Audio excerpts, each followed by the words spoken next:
December 12 வியாழக்கிழமை. காத்திருக்கிறவர்களுக்கு கிருபை.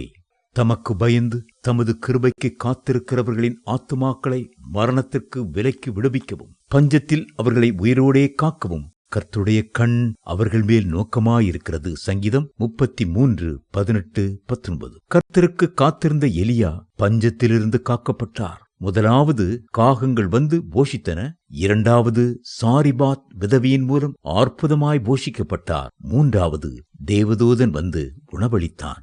தேவக்கிருபை எவ்வளவு பெரியது! தூய அகஸ்டீன் என்ற துறவியை குறித்து கேள்விப்பட்டிருப்பீர்கள். அவர் ரட்சிக்கப்பட்ட போது மகா பரிசுத்தமுள்ள கிறிஸ்தவ துறவியாக வல்லமையோடு மாற்றப்பட்டார். அவர் ஒவ்வொரு நாளும் அதிகாலை வேளையில் எழுந்து கர்த்தருடைய பாதத்தில் காத்திருந்து கிருபைத்தாரும் கிருபைத்தாரும் என்று ஜெபிப்பது உண்டாம்.